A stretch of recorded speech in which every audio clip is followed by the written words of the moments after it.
Let's talk now about setting goals. Of all the things that really helped transform my life, when I was 25 years old, met my mentor, that original mentor, Mr. Earl Schoaf. Goal setting really did wonders for me. The subject came up when Mr. Schoaf said to me, Mr. Rohn, let me see your current list of goals. And he said, let's go over them. He said, I've got some experience, and let's talk about them. Maybe I can give you some help. And I said to him, I don't have a list. He said, wow. If you don't have a list of your goals, he said, I can probably guess your bank account within a few $100s, which he did. And that got my attention. So here was my response. You mean to tell me if I had a list of my goals, it would make a difference in my bank account? He said, a drastic difference. So that got my attention. I thought, well, I've got to learn how to set goals. And when I learned it, it changed my life forever. Now I've been teaching it now all these years, trying to help people get a better vision of the future. Okay, so make this note. The future's where we're going. You know, the past is where we've been, present is where we are, and the future is where we're going. And if we can capture this moment in time from our past to now, and then from now to a future more well-designed, with better objectives and better purpose for ourselves, our family, our business, our investments, everything else, then this moment in time will have become extremely valuable. So let me give you first what really affects us all. Number one, we're affected by the environment in which we live. We're affected by the physical environment. I was challenged way back in those early days, why not make the environment better everywhere you go? I learned, Mama taught, you know, turn off the lights when you check out of your hotel and you leave the room. Before you leave, turn out the lights. And I thought, why do that?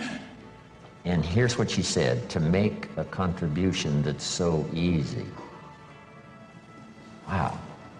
And if you could make a contribution that is so easy, that didn't cost you any money, and didn't cost you any time, you know, didn't cost you a piece of your life, why not make the contribution that's easy? Because if everybody did it, think of how much we would conserve. Someone says, well, yes, but the hotel benefits if you turn out all the lights. And here's the answer that sophisticated people always have. Who cares who benefits? If it benefits the hotel and if everybody did it, probably the cost of the hotel room would come down. So every benefit you can give, every benefit you can share, because here's what happens. If you learn to give, you will what? Receive. Maybe not in the manner in which you gave, maybe not in like kind. Someone will save energy for you because you saved energy for them. But in some mysterious ways, it always comes back to us. If you give, you will receive. In fact, here's what it says, that for the uneducated is a little bit strange.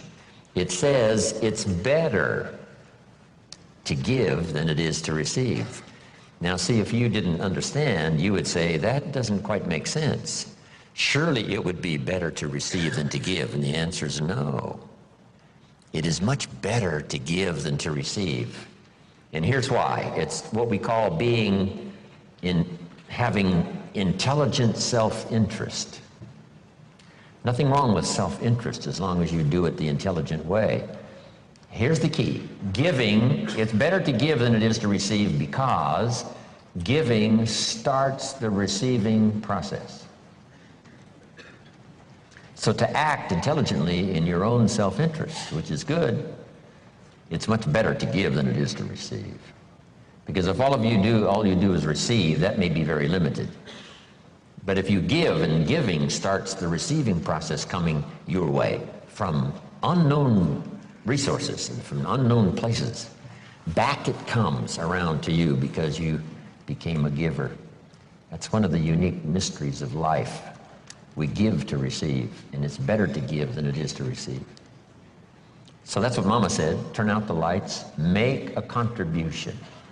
Why not make the easy ones? Here's what else. We talked about it at our lunch break today to those who were there. It raises your self-esteem, plus your self-respect, that you do things that the average person doesn't do. Maybe if they were taught, they would. Maybe if somebody mentioned it, they would. But it's easy for most everybody to just go on their way, and if they're not interrupted by a good idea that says, hey, it's so easy to make a contribution, this one would be easy. Turn out the lights when you leave the hotel room and make a contribution. That's interesting. Next is the phrase, in terms of environment, always leave something better than you found it. I talked to a man one time who rented out a long list of apartments. And he said, Mr. Rohn, you wouldn't believe it, but when somebody rents an apartment, they usually leave it worse than when they rented it.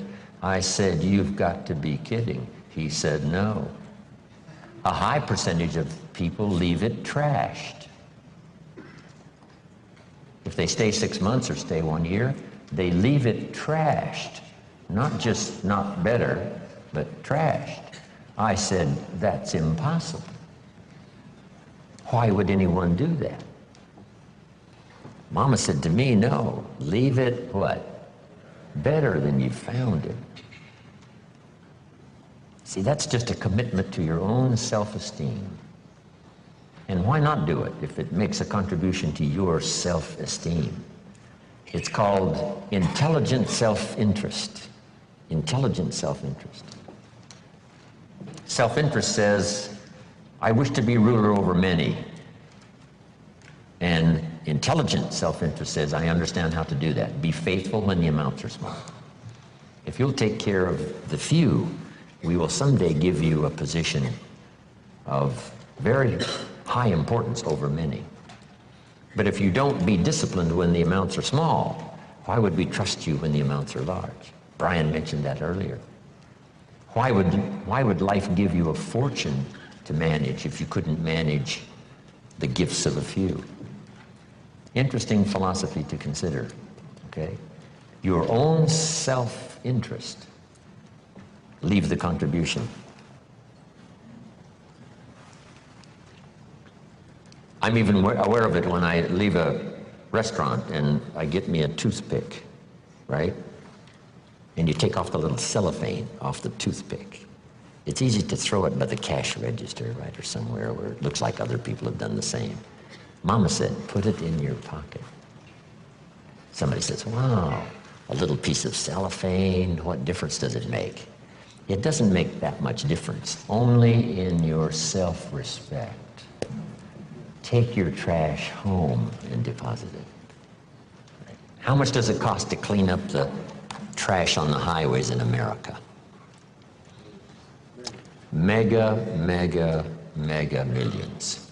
Wouldn't people take home their own trash and deposit it there rather than scatter it on the highways across America? And the answer is most people do not. It's so easy to throw it out the window. But now, add this, it's so easy to keep it in your car and have a few more points in your favor on self-esteem, feeling good about yourself, doing things that most people don't do. If everybody did it, what a different country we would have. But it doesn't really matter. You say, well, if everybody's going to do it, why shouldn't I do it? And the answer is for your own dignity and for your own self-esteem. You do things that most other people allow themselves to do that you don't do. And so when I talk about the environment, now we're affected by the political environment and the social environment, and we're affected by the economy environment.